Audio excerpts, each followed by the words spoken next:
The deep silence of space was broken by the steady hum of the Earth Defense Force ship North Star as it patrolled the outer edges of human space. Captain James Walker stood at the bridge's main viewport, his weathered face reflecting off the reinforced glass as he watched the distant stars. 20 years of service had taught him to trust his gut, and right now, his gut was telling him something wasn't right. "Captain, we're picking up an unusual energy signature," called out Tom from his sensor station. The young officer's voice carried a mix of confusion and excitement that made Walker turn away from the viewport. "It's unlike anything in our database." Walker crossed the bridge in quick strides, his magnetic boots clicking against the metal floor. "Show me," he ordered, leaning over Tom's station. The holographic display showed a faint purple dot pulsing at irregular intervals, about 3 light minutes from their position. "Whatever it is, it's big," Tom added, his fingers dancing across the haptic interface. "At least destroyer class, maybe larger. But the energy pattern? Sir, it doesn't make sense. It's like it's there and not there at the same time." Walker's eyes narrowed.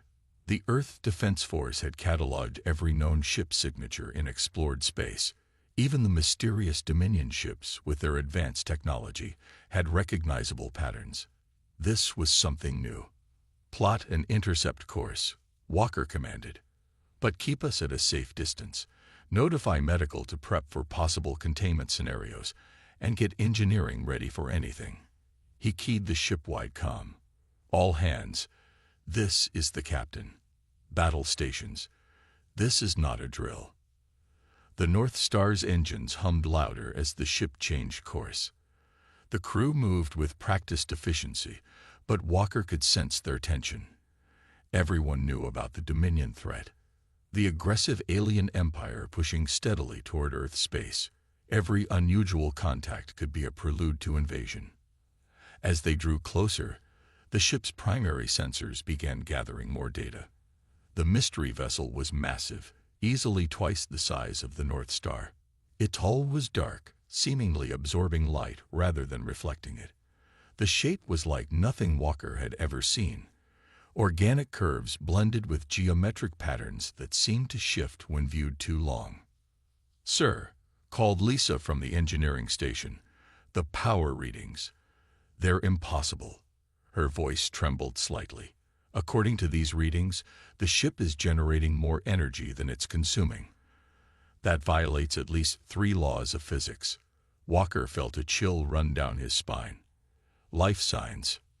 "None detected," Tom reported. "But there's so much interference, we can't be certain. The hull material is unlike anything in our records. Our scans keep sliding off it."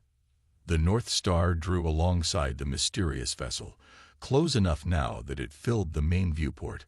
Walker studied its dark surface, noting what appeared to be weapon ports, though they were unlike any weapon systems he recognized. The ship showed no signs of damage, no indication of why it was drifting in space. "Sir," Tom's shout made Walker spin around. "The ship, it's powering up." Across the mystery ship's hull, lines of soft blue light began to pulse, like blood flowing through veins. The energy signature on their sensors jumped, then jumped again, climbing to levels that should have been impossible. "Shields up. Ready weapons," Walker ordered, but before the crew could respond, something even stranger happened.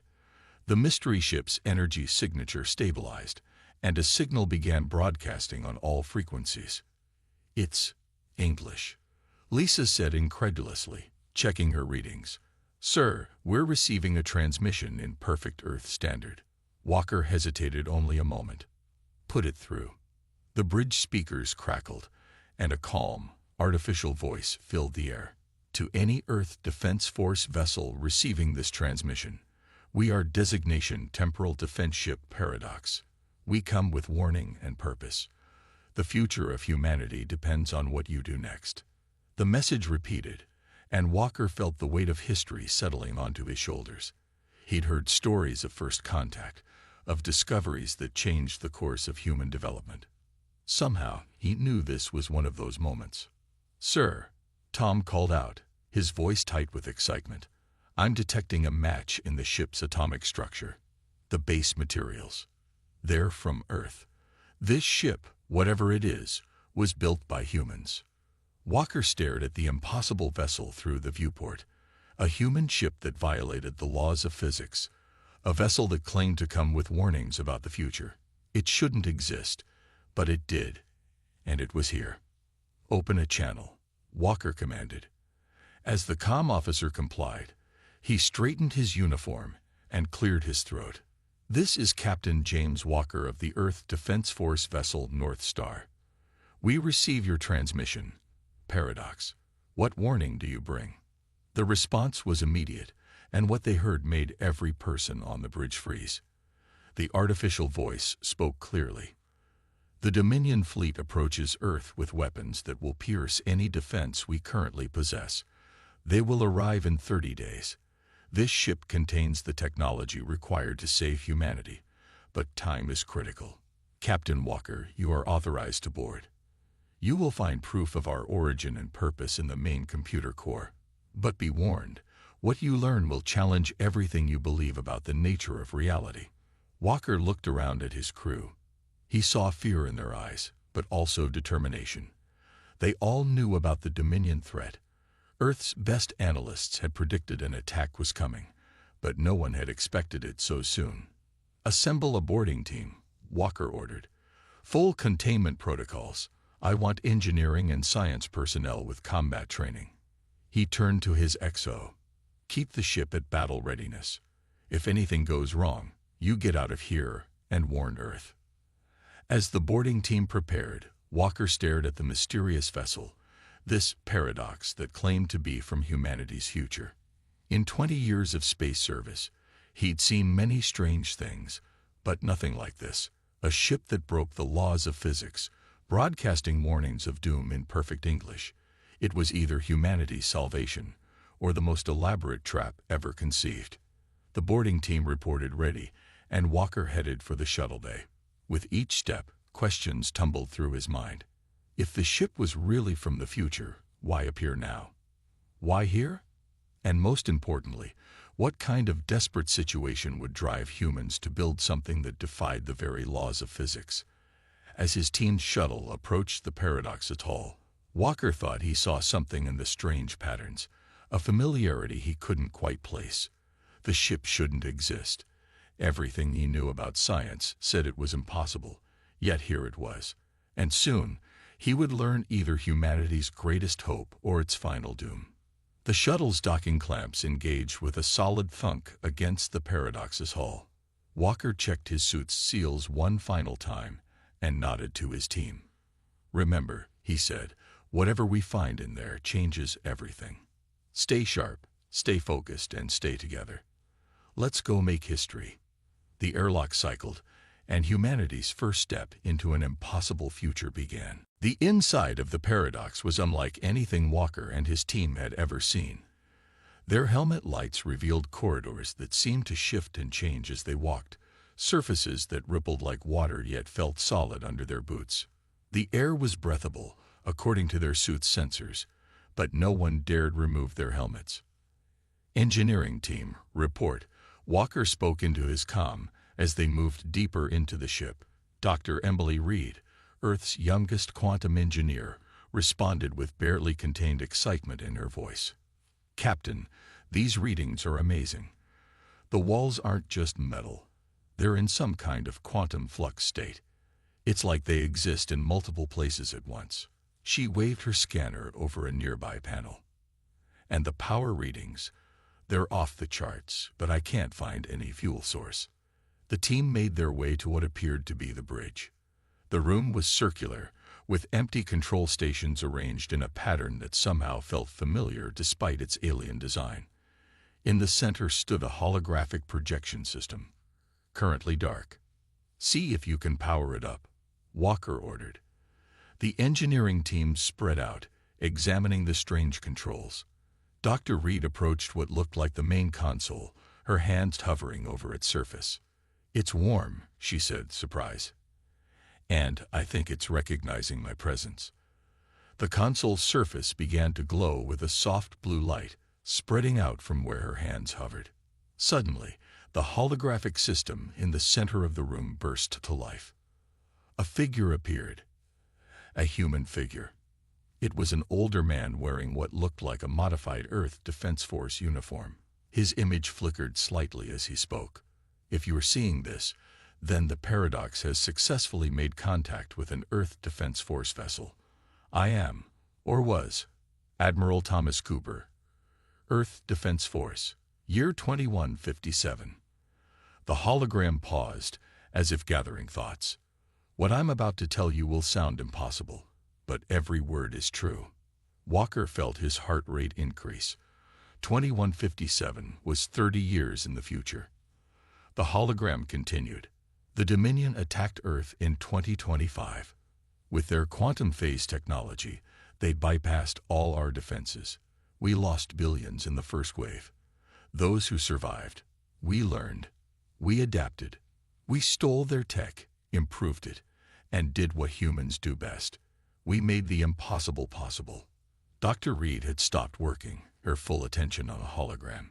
Her scanner beeped frantically, trying to make sense of the technology around them. This ship, the hologram explained, represents humanity's greatest achievement and our most desperate gamble.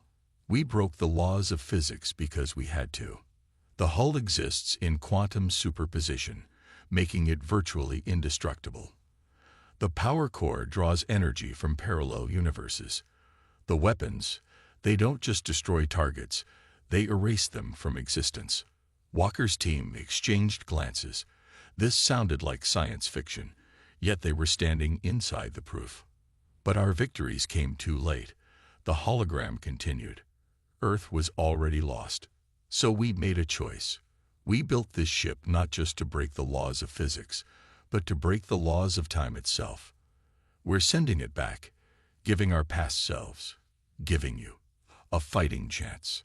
Dr. Reed's voice shook as she spoke. Captain, he's telling the truth. These designs, they're human designs, just pushed far beyond anything we thought possible. Look at this. She projected her scanner's display for everyone to see. The basic architecture is like our ships, just evolved. Like someone took Earth's technology and spent decades pushing it to its absolute limits. The hologram flickered again. We've included all our research, all our advancements. But time is critical. The Dominion fleet approaching Earth now has quantum phase technology. Your current defenses will be useless. You have 30 days to understand enough of our tech to have a fighting chance. Walker stepped forward. How? How can we possibly learn all this in 30 days? As if answering his question, the hologram smiled. Because you already have. In our timeline, this ship arrived, and a team of Earth's brightest minds worked day and night to understand it. You failed to stop the first attack, but you learned enough to help some of us survive. This time you have more warning, better resources, and most importantly, you have Dr. Emily Reed. Dr. Reed startled at hearing her name. The hologram turned to face her directly. Dr. Reed, in our timeline, you were the one who finally understood how to merge quantum mechanics with conventional engineering. Your theories laid the groundwork for everything this ship represents. Your future self helped design it. Who better to understand it than you? The engineering team turned to look at Dr. Reed, who stood frozen, her mind visibly racing with possibilities. Finally, she spoke. The quantum flux state of the hull. It's not just for defense, is it? It's a computing system. The entire ship is one massive quantum computer. The hologram nodded. The first step of many. You'll find detailed technical data in the ship's computer core. But remember, understanding this technology is only part of the challenge. Building it with current materials, adapting it to work with existing systems, that's where human ingenuity comes in. Walker keyed his comm. North Star, this is Walker. Send a priority message to Earth Command. Tell them. He paused, considering his words carefully. Tell them we found something that changes everything. And get me a direct line to the Defense Science Council. We're going to need every bright mind we can get. The hologram of Admiral Cooper began to fade. One last thing. There's a reason we chose this exact moment, this exact patrol route for contact. The paradox had to find the right people at the right time. Don't waste this chance. Humanity's future depends on what you do next. As the hologram disappeared, Dr. Reed was already diving into the ship's systems, her fingers flying over the controls with increasing confidence. "Captain," she said, not looking up, "I'm going to need teams of engineers, quantum physicists, and material scientists. And coffee. Lots of coffee." Walker nodded, a grim smile forming on his face. "You'll have everything you need. Humanity just got a cheat sheet from our future selves. Let's make it count." Around them, the impossible ship hummed with power, its quantum systems already beginning to interface with Dr. Reed's equipment. The walls shifted their patterns, almost as if the ship itself was eager to share its secrets. They had 30 days to understand technology that shouldn't exist, build weapons that broke the laws of physics, and prepare Earth for an invasion by an enemy that had already beaten them in another timeline. Looking at the determination on his team's faces, Walker felt a surge of pride. This was humanity at its best, faced with the impossible, yet ready to work miracles. The ship might be from the future, but humanity's greatest strengths were timeless: adaptability, determination, and the ability to look at the impossible and say, "Let's make it happen."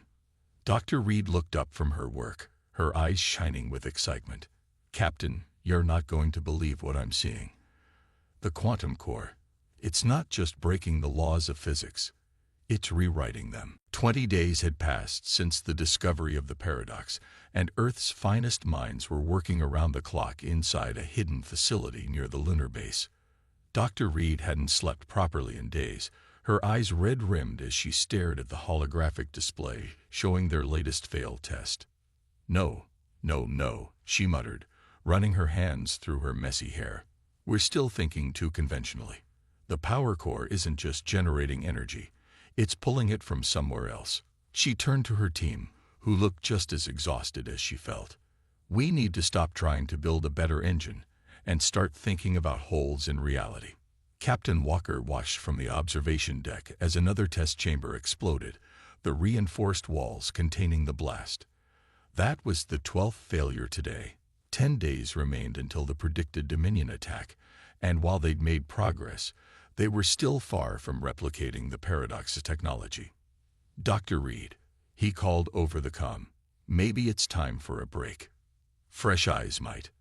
"No time," she cut him off, already setting up for another test.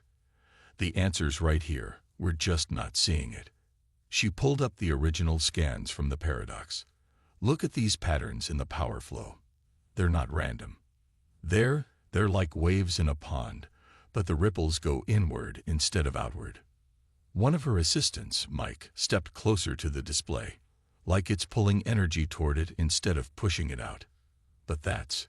He trailed off, not wanting to say impossible anymore. They'd seen too many impossible things lately. "Exactly." Dr. Reed's eyes lit up with sudden understanding. "We've been trying to generate power, but what if we create a vacuum instead? Not in space, but in reality itself. Nature abhors a vacuum. If we make a hole in the energy field of our universe, energy from other universes would rush in to fill it." Mike finished, catching her excitement. "Like opening a drain at the bottom of a pool." Walker didn't completely understand the science, but he recognized the look on Dr. Reed's face. It was the same look she'd had when she first stepped onto the paradox, the look of someone seeing past the impossible to the merely difficult. The next test was different. Instead of trying to generate power, they built a device that created what Dr. Reed called a quantum vacuum. The initial results were promising, small amounts of energy appearing from nowhere, defying the law of conservation of energy. But then something went wrong. The energy level started climbing exponentially, far beyond their calculations. Alarms blared throughout the facility. "Shut it down," Walker ordered, but Dr. Reed held up her hand. "Wait, look at the containment field. The energy wasn't destroying their test chamber. Instead, it was forming patterns, the same patterns they'd seen in the paradox atoll. It's stabilizing itself. The quantum vacuum is creating its own containment system. The test chamber filled with swirling patterns of light, exactly like the ones they'd seen on the paradox. For the first time, they weren't just copying the future technology. They were understanding it. Hours turned into days as they refined the process. Dr. Reed's team worked in shifts, but she rarely left the lab. They learned that the quantum vacuum could be shaped, directed, even used to power conventional systems. But more importantly, they discovered why the paradox's hull seemed to shift and change. It's not one hull, Dr. Reed explained to Walker as they watched the first prototype of their new power core take shape. It's millions of possible hulls existing simultaneously. When something hits it, it automatically shifts to the configuration that's best suited to resist that specific attack. The breakthrough with the power core led to other discoveries. They began to understand how the paradox's weapons worked, not by destroying targets, but by shifting them into parallel universes where they had never existed. The technology was terrifying in its implications, but they had no choice. The Dominion was coming. 7 days before the predicted attack, they had their first major success. A small drone, powered by a quantum vacuum core and protected by a shifting probability hull, performed perfectly in all tests. It wasn't nearly as advanced as the paradox, but it proved the technology could work with their current manufacturing capabilities. "We can do this," Dr. Reed said, watching the drone navigate an obstacle course by partially existing in multiple positions at once. "We can't build anything as advanced as the paradox, but we can upgrade our existing ships, give them enough of an edge to survive." Walker nodded, already planning the logistics of modifying Earth's defense fleet. "How many ships can we upgrade in a week?" "With the resources of every major shipyard, maybe 30% of the fleet. We'll have to prioritize the most crucial systems, power cores, and defensive capabilities. The weapons will take too long to implement properly." It wasn't ideal, but it was more than they'd had 20 days ago. The modified ships wouldn't be able to erase enemies from existence, but they'd be able to survive hits from Dominion weapons that would have vaporized them before. The next week was a blur of activity. Ships arrived at lunar orbit in a steady stream, each receiving quantum vacuum power cores and probability-shifting hull modifications.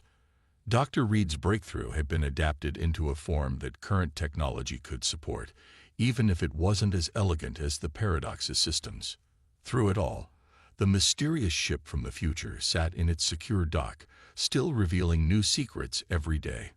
Dr. Reed's team had barely scratched the surface of its capabilities, but they'd learned enough. They'd learned how to do what humanity did best: take an impossible idea and make it work with whatever they had available. 3 days before the predicted attack, Walker stood on the observation deck, watching Earth's modified fleet perform maneuvers. The ships looked the same on the outside, but now they flickered occasionally, their hulls shifting through probable states as they tested their new defenses. Dr. Reed joined him, finally allowing herself a moment of rest. "It's not perfect," she said, looking at the fleet. "The power cores are crude compared to the paradox. The probability shifts are limited. The hulls can only shift through a few hundred states instead of millions. But it's enough to give us a fighting chance," Walker finished. He turned to look at her. "You did the impossible, Doctor. You took technology that shouldn't exist and made it real." She shook her head. "We all did. Every engineer, every physicist, every technician who worked until they couldn't see straight. We still don't fully understand how the paradox works, but we understood enough to adapt it, to make it work for us." She smiled tiredly. "Isn't that the most human thing of all? Taking something impossible and finding a way to make it work anyway." The fleet continued its maneuvers, ships flickering in and out of probability states as they prepared for the coming battle. They weren't ready. Not really. But they were ready enough. They had taken a gift from the future and turned it into something they could use today. In 3 days, the Dominion would arrive expecting to find an easy target. Instead, they would find a humanity that had done the impossible. They would find ships that shouldn't exist, but did. The first signs of the Dominion fleet appeared exactly where the paradox had predicted. Long-range sensors detected the quantum distortions of hundreds of ships, dropping out of faster-than-light travel. Earth's modified defense fleet waited in formation, their hulls flickering slightly as probability shifts rippled across their surfaces. Captain Walker stood on the bridge of the North Star, now equipped with one of Dr. Reed's quantum vacuum cores. The ship felt different. There was a subtle vibration that hadn't existed before, like a constant hum just below the edge of hearing. Every crew member could feel it, a reminder that their ship now partially existed in multiple realities at once. "All ships report ready, Captain," Tom announced from his station. The sensor displays showed their fleet of 30 modified ships, spread out in a defensive formation ahead of Earth. Behind them, the rest of Earth's conventional forces waited in reserve, hoping they wouldn't be needed. Dr. Reed's voice came over the comm from her position in the engineering section. "Power core is stable. Probability hull is cycling normally. We're as ready as we'll ever be." The Dominion fleet emerged from FTL in a burst of light that lit up space like a new sun. Their ships were beautiful in a terrifying way. Sleek, dark vessels that seemed to absorb the light around them. The lead ship alone was larger than anything humanity had ever built. "They're broadcasting," Tom reported, his voice tense. "All frequencies, all languages." "Put it through," Walker ordered, straightening in his chair. A deep, resonant voice filled the bridge. "Attention, human vessels. Your existence has been deemed incompatible with Dominion expansion. You will power down your ships and accept your extinction with dignity. Resistance will only increase your suffering." Walker looked around his bridge at the determined faces of his crew. They had all seen the messages from the future, knew what would happen if they failed here. He keyed the fleet-wide comm. "This is Captain Walker to all Earth forces. You know what's at stake. You know what happened in another timeline. But that's not going to happen here. Not today. Not to us." He paused, watching as the Dominion fleet moved into attack formation. "Remember your training. Trust your ships. Trust each other. Humanity stands together." The Dominion ships opened fire first, launching waves of quantum-phased energy that should have torn through any normal defenses. Instead, the modified Earth ships flickered, their probability hulls shifting to states where the attacks passed harmlessly through them. "Return fire," Walker ordered. The North Star's conventional weapons might not have been upgraded with future tech, but they could still punch hard when they hit. The space between the fleets lit up with energy beams and missile trails. A massive blast from the Dominion flagship caught a modified Earth cruiser directly. For a moment, the ship seemed to exist in dozens of places at once, its probability hull cycling through possibilities faster than the eye could follow. When it stabilized, the ship was damaged but intact. A hit that should have vaporized it had only scored its hull. "They're adapting." Dr. Reed's voice carried tension, but also excitement. "Their weapons are trying to lock onto our probability states, shifting to random probability patterns now." The battle evolved into something unlike anything in human military history. Earth ships flickered in and out of different realities, making it impossible for Dominion targeting systems to get a lock. Each hit forced the probability hulls to cycle faster, burning through power but keeping the ships alive. The Dominion fleet's perfect formation began to break apart as their usual tactics failed. Their weapons, designed to phase through normal matter, couldn't cope with targets that existed in multiple states at once. But they were far from defeated. "Energy spike from the flagship," Tom shouted. "It's massive." The Dominion flagship's entire hull began to glow with gathered energy. Walker had a fraction of a second to make a decision. "All power to the quantum core," he ordered. "Dr. Reed, give us everything you've got." The North Star's engineered hummed louder as Dr. Reed pushed their jury-rigged future tech to its limits. The quantum vacuum core pulled in energy from 1,000 parallel universes as the probability hull cycled through millions of possibilities per second. The Dominion flagship fired, its beam of concentrated energy cutting across space like a sword of light. It struck the North Star dead center. And for a moment, reality itself seemed to hold its breath. Walker felt like he was everywhere and nowhere at once. He saw versions of himself giving different orders, saw the beam hitting in slightly different places, saw timelines where the ship was destroyed and others where it was untouched. Then, with a sound like thunder that couldn't possibly have carried in space, everything snapped back to one reality. The North Star was intact. Damaged, systems strained, probability hull flickering weakly, but alive. And more importantly, the Dominion flagship had drained most of its energy for that single shot. All ships, Walker called out, concentrate fire on the flagship. Everything you've got. The Earth fleet responded as one. Conventional weapons fire poured into the Dominion flagship from multiple angles. Its advanced shields could handle any single attack, but the sheer volume of fire overwhelmed them. Explosions blossomed across its hull as human determination proved stronger than alien technology. The Dominion flagship's destruction changed everything. The remaining alien ships began to retreat, their perfect formation dissolving into chaos.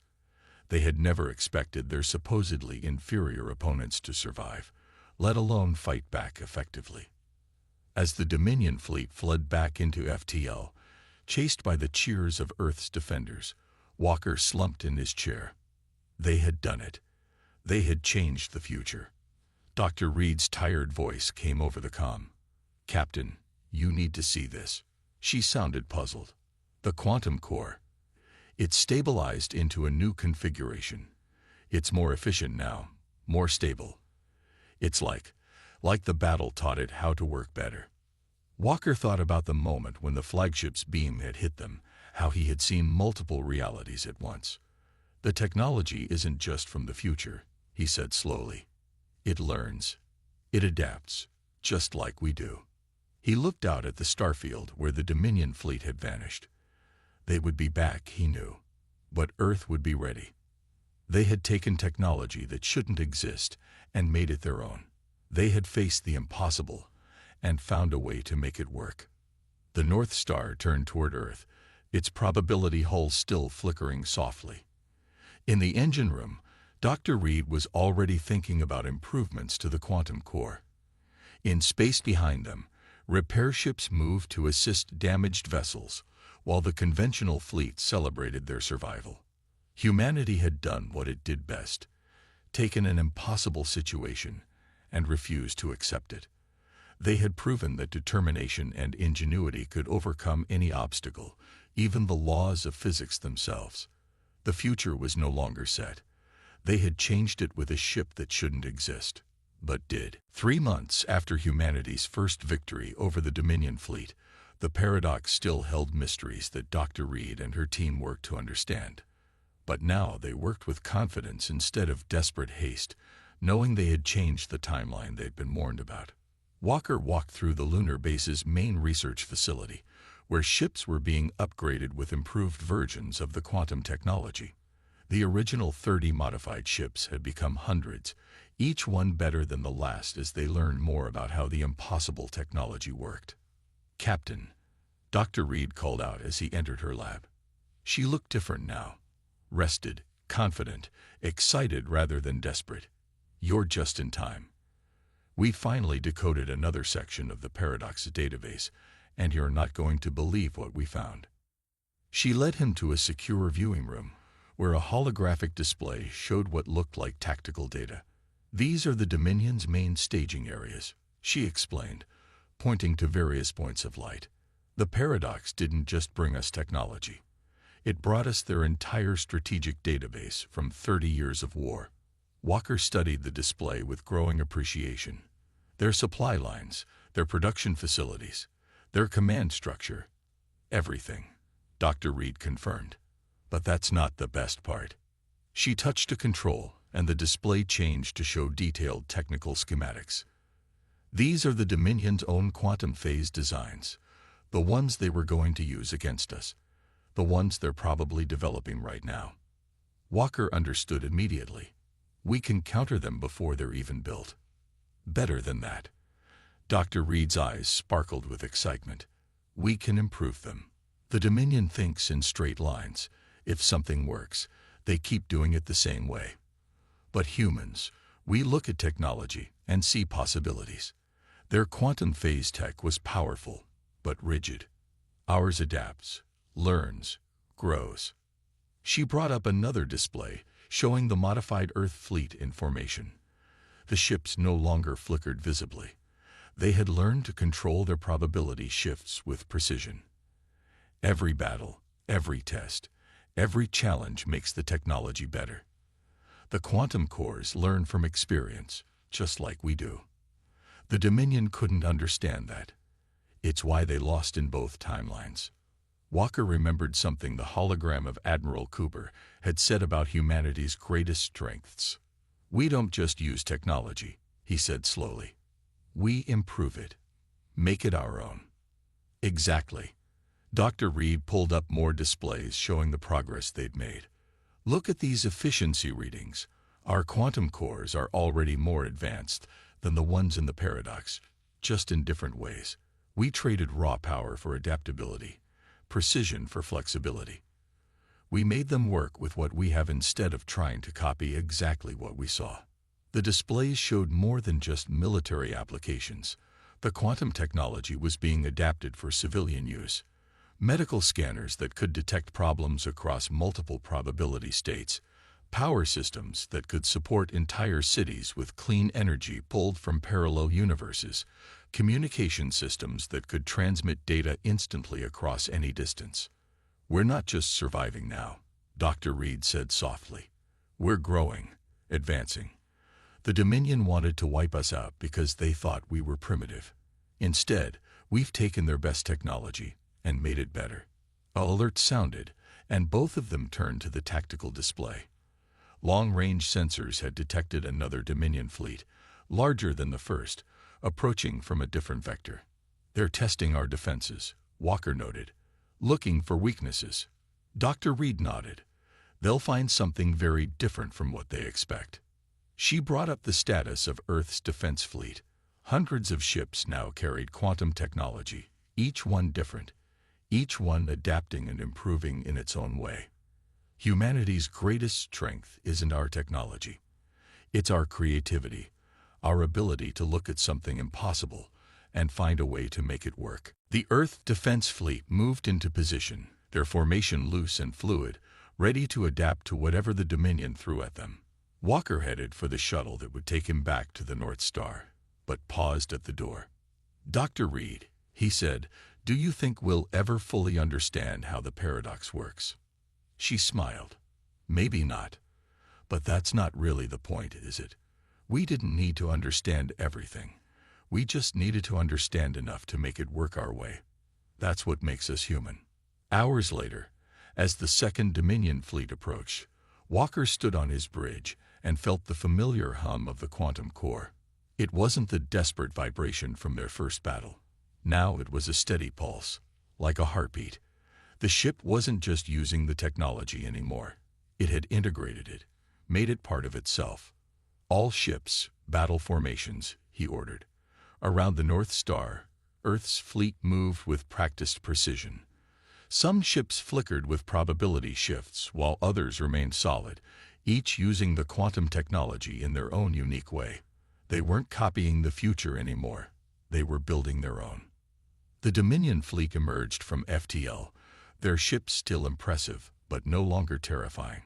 This time, Earth didn't wait for them to make demands. This is Captain Walker of the Earth Defense Force. He broadcast on all frequencies. You came here expecting to find an easy target. Instead, you found humanity. We've taken technology that shouldn't exist and made it our own.